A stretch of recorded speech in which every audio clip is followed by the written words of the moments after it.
जय श्रीमनारायण। राधे राधे। ओम नमो भगवते वासुदेवाय। अगर भक्त का प्रेम सच्चा हो तो भगवान उसके लिए नंगे पांव दौड़े आते हैं। वही बात जब कन्हैया की हो तो कहने ही क्या। अपने भक्तों के लिए वो न जाने कितने रूप धरते हैं और कितनी ही अनगिनत लीलाएं करते हैं, जिनका प्रमाण हमारे धार्मिक ग्रंथों में भी मिलता है। ऐसी ही एक रोचक कथा है जब कन्हैया ने अपने भक्त के लिए एक अनोखा काम किया। उसे श्रवण करते हैं। उससे पहले मेरा आप सबसे विनम्र निवेदन है कि कथा को पूरे श्रद्धा और विश्वास के साथ सुनिए और ज्यादा से ज्यादा शेयर कीजिए, जिससे आप भी पुण्य के भागी बन सकें।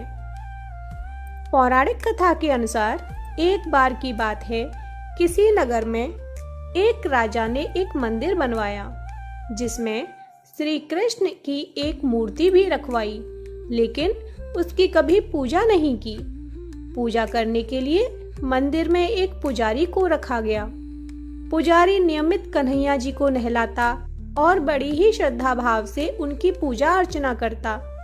राजा भी रोज कान्हा जी के लिए एक फूलों की माला भेज देता था और जब वह दर्शन करने आता तो पुजारी उस माला को उतारकर राजा को पहना देता। ऐसा करते करते पुजारी की भी उम्र बीत चुकी थी। एक दिन किसी वजह से राजा नहीं आ सका तो उसने एक सेवक के हाथ मंदिर में माला पहुंचा दी और कहलवा दिया कि आज वह मंदिर नहीं आएगा, इसीलिए पुजारी उसका इंतजार ना करें। इतना कहकर सेवक चला गया।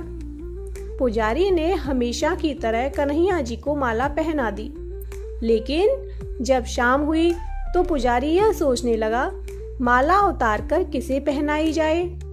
उसने सोचा, क्यों ना ये माला आज मैं ही पहन लूं। वैसे भी मेरी उम्र हो चली है, जीवन का क्या पता कब खत्म हो जाए। इतना सोचकर पुजारी ने माला उतारकर अपने गले में डाल ली, लेकिन इतने में ही सेवक आ गया और उसने बताया कि राजा की सवारी मंदिर में पहुंचने वाली है। राजा की सवारी आने की बात जब पुजारी ने सुनी तो वह डर गया।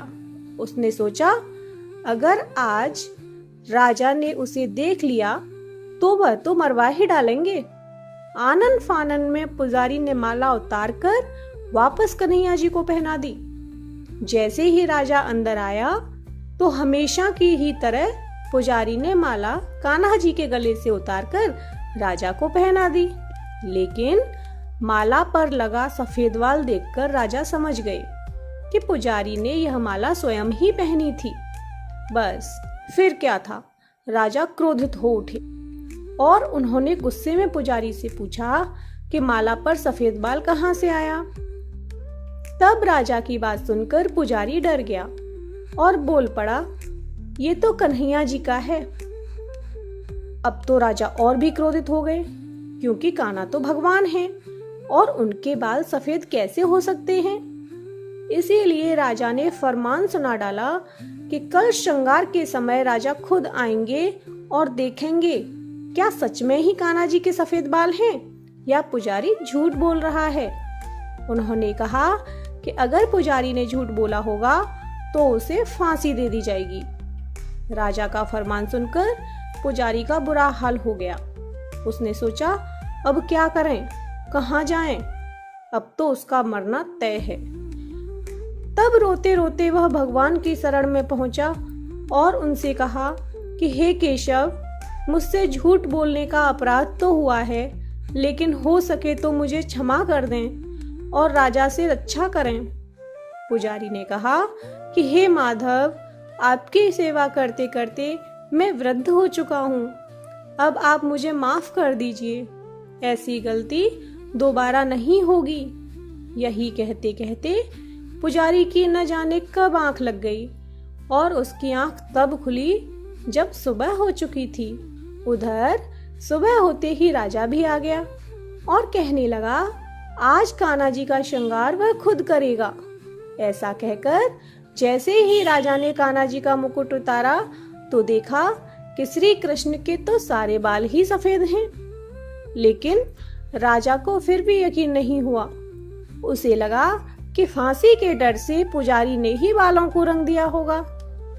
राजा ने सोचा कि क्यों न कन्हैया जी का एक बाल तोड़कर देखा जाए। इसके बाद राजा ने कान्हा जी का एक बाल तोड़ दिया, लेकिन जैसे ही बाल टूटा, कन्हैया के सिर से खून की धारा बहने लगी। यह देखकर राजा भगवान के चरणों में गिरकर माफी मांगने लगा। तभी श्री कृष्ण की मूर्ति से आवाज आई, हे राजन, तुमने मुझे केवल मूर्ति मात्र ही समझा, इसीलिए आज से मैं तुम्हारे लिए केवल मूर्ति मात्र ही रहूंगा। लेकिन पुजारी ने सच्चे मन और पूरी श्रद्धा से मेरी भक्ति की है, इसीलिए उसकी अनन्य भक्ति को देखकर मुझे अपने बाल सफेद करने पड़े। कन्हैया जी ने कहा कि भक्ति में कभी भी संशय नहीं होना चाहिए और सच्चे भक्त की लाज तो मैं कभी जाने ही नहीं देता। तो प्रेम से बोलिए राधे राधे, जय श्रीमन नारायण।